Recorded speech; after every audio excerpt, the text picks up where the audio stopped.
Dayon makidamag kadigiti issues ti pagilian a pagdidiniskuteran ti kadwan. Topiko a para kadigiti umili ken sangkalubungan. Daytoy ti Topiko iti IFM News. Idanon pa ikata kayo dagiti tips ken adal para itinaldaw. Topiko iti IFM News. Manipod iti pagtaltal kanyo ang radio station dito Ilocos Norte. 99.5 IFM Lawan. Topiko. Idol Lawrence Martinez and Idol Glenn Matuyo. Topiko.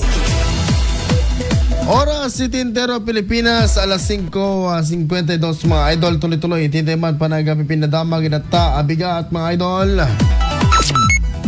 Inata abiga at dagayem dito nadamag ko. Enak tumamag kidamag idol Glenn.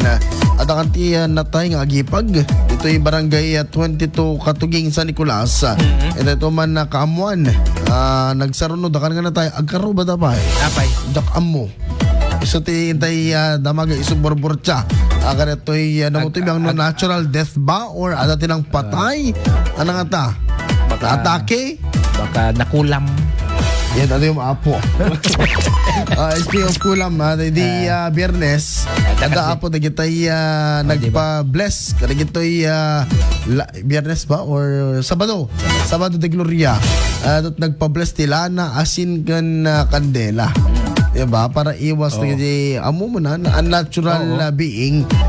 Okay, kabayan ng mga idol, ito mga rekamonti sa saatin di panawin. Barbarang dapat basit paglaming isan na. Iratagon daway, dito'y pagilian tayo Pilipinas, ganito'y entero Luzon. At naman ti weather report. IFM